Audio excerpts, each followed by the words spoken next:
Hello అండి, అందరికీ నమస్కారం. నేను మీ కట్టా కార్తీక్. పాకిస్తాన్ మాజీ ప్రధానమంత్రి ఇమ్రాన్ ఖాన్ని జైల్లోనే చంపేశారా? ఈ వార్త నిన్న నుంచి కూడా చాలా పెద్ద ఎత్తున వైరల్ అవుతా ఉంది. నిజానికి ఈ వీడియో నిన్ననే చేయాలి. కాకపోతే వదంతుల బేస్ మీద వార్తలు చేయకూడదు అనే కారణం చేత కొంచెం సెన్సిటివ్ ఇష్యూ కాబట్టి నేను నిన్న చేయలేదు. కానీ ఇప్పటి వరకు పాకిస్తాన్ ప్రభుత్వం కానీ, పాకిస్తాన్ ఆర్మీ కానీ ఇమ్రాన్ ఖాన్ బతికే ఉన్నాడు అని అధికారిక ప్రకటన చేయకపోవటం మీద, అసలు అనారోగ్య కారణాలు, అతనికి ఏమైంది, ఇతర విషయాల మీద కూడా ఎలాంటి ప్రకటన చేయకపోవటం మీద, అందులోనూ ఇమ్రాన్ ఖాన్ చూడటానికి వెళ్ళినటువంటి వాళ్ళ సిస్టర్స్ని జైలు దగ్గరే నిర్బంధించటం, ఇమ్రాన్ ఖాన్ మద్దతుదారుల మీద లాఠీ చార్జ్ చేయటం, ఇవన్నీ ఒకదానికోటి కనెక్ట్ చేసుకున్నప్పుడు ఏదో డౌట్ వస్తుంది. నిజంగానే ఇమ్రాన్ ఖాన్ని జైల్లో చంపేశారా?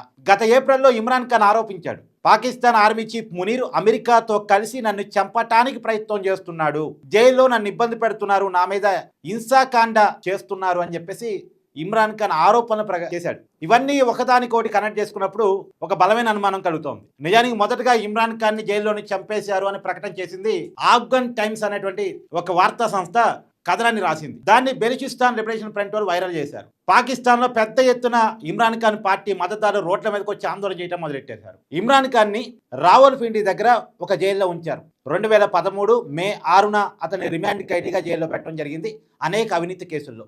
నిజానికి ఇమ్రాన్ ఖాన్ని ప్రైమ్ మినిస్టర్ చేయటానికి ఉపయోగపడింది ఆర్మీనే. ఇమ్రాన్ ఖాన్ని ప్రైమ్ మినిస్టర్ పోస్ట్ నుంచి దింపేసింది ఆర్మీనే. అవినీతి కేసులు పెట్టి జైల్లో పెట్టింది ఆర్మీ. అక్కడ ప్రజాస్వామ్యం తక్కువ, మొత్తం ఆర్మీ పెత్తనం, పేరుకే ప్రజాస్వామ్యం. ప్రజలు ఎన్నుకున్న ప్రభుత్వాలని ఆర్మీ సాధిస్తూ ఉంటుంది, మొత్తం ఆర్మీ పెత్తనమే నడుస్తూ ఉంటుంది. గతంలో నవాజ్ షరీఫ్ అనేది దింపి ఇమ్రాన్ ఖాన్ని ప్రైమ్ మినిస్టర్ చేపించింది ఆర్మీ. అక్కడ ఓట్లన్నీ కూడా రిగ్గింగే. ఆ రిగ్గింగ్తోనే ఇమ్రాన్ ఖాన్ గెలిచాడు. కానీ ఇమ్రాన్ ఖాన్ తర్వాత కాలంలో పెద్ద ఎత్తున ప్రజాభిమానాన్ని చూరగొన్నాడు. ఎంత ప్రజాభిమానం అంటే, మొన్న లాస్ట్ టైం జరిగిన ఎన్నికల్లో ఇమ్రాన్ ఖాన్ పార్టీని పోటీ చేయనిది ఆర్మీ. అయినప్పటికీ ఇమ్రాన్ ఖాన్ మద్దతుదారులు ఇండిపెండెంట్గా పోటీ చేస్తే 100 మంది గెలిచారు. ఇప్పుడు అక్కడ ప్రైమ్ మినిస్టర్గా ఉన్నటువంటి షెహబాజ్ షరీఫ్ పార్టీ కంటే కూడా ఇమ్రాన్ మద్దతుదారులే ఎక్కువ గెలిచారు. కాకపోతే వీళ్ళు ఇండిపెండెంట్గా ఒక పార్టీగా లేరుగా, కాబట్టి అతను అధికారంలో ఉన్నాడు. మామూలుగా ఒక పార్టీగా కనుక ఇమ్రాన్ ఖాన్ పార్టీ పోటీ చేస్తుంటే ఇవాళ ప్రైమ్ మినిస్టర్గా ఇమ్రాన్ ఖాన్ పార్టీనే ఉండేది, అధికారంలో ఇమ్రాన్ ఖాన్ పార్టీనే ఉండేది. అంత మద్దతు ఉంది. ఇమ్రాన్ ఖాన్ మద్దతుగా గతంలోనే పాకిస్తాన్లో లాంగ్ మార్చులు జరిగాయి.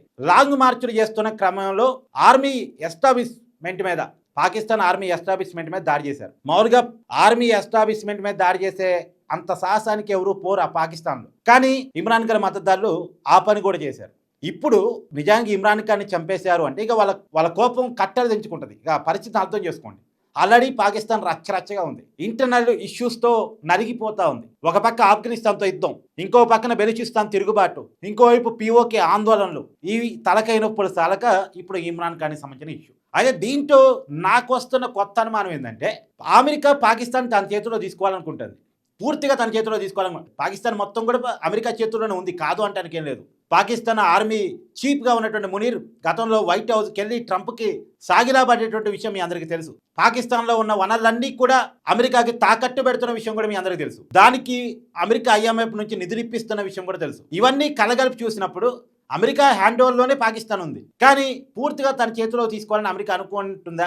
అందుకనే మునీర్తో చేతులు కలిపి ఇమ్రాన్ ఖాన్ చంపేస్తే పాకిస్తాన్ అంతర్యుద్ధం వస్తే ఆ అంతర్యుద్ధాన్ని చూపించేసి అమెరికా పూర్తిగా పాకిస్తాన్ని తన చేతిలో తీసుకునే అవకాశం ఉందా? ఇలా రకరకాల అనుమానాలు ఉన్నాయి. కానీ మొత్తంగా అయితే పాకిస్తాన్ కుక్కలు జింపిన విస్తరలాగా మారింది ఇవాళ రకరకాల ఇష్యూస్ తోటి. అంటే వాళ్ళ చేతురాలో వాళ్ళు చేసుకునే ఇష్యూస్. ఒకటి, ప్రజాభిమానానికి అక్కడ విలువ ఉండదు, ప్రజాస్వామ్యానికి తావు ఉండదు, మొత్తం ఆర్మీ పెత్తనం. ఆర్మీ పెత్తనం ఎక్కువైతే ఏమవుద్ది?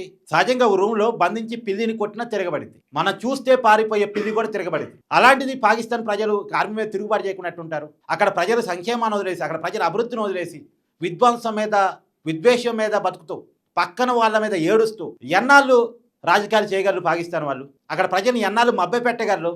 ఆ మభ్యపెట్టి ఇవాళ అది ఒక రకంగా విస్ఫోటనం లాగా మారి పాకిస్తాన్ మీద తిరుగుబాటుగా మారింది. నిజంగా ఇమ్రాన్ ఖాన్ చనిపోవటమే నిజంగా మాత్రం పాకిస్తాన్లో ఇంటర్నల్ తిరుగుబాటు తప్పు. ఆల్రెడీ పాకిస్తాన్లో అవి జరుగుతూనే ఉన్నాయి, అవి మరింతగా ఎక్కువయ్యేటువంటి అవకాశం ఉంటుంది. సో పాకిస్తాన్లో పరిస్థితి మీద మీ అభిప్రాయాన్ని కామెంట్ రూపంలో తెలియజేయండి. ఈ పరిస్థితికి ఆదేశం చేతులారు తెచ్చుకున్న విషయాల మీద కూడా కామెంట్ రూపంలో మీ అభిప్రాయం తెలియజేసే ప్రయత్నం చేయండి.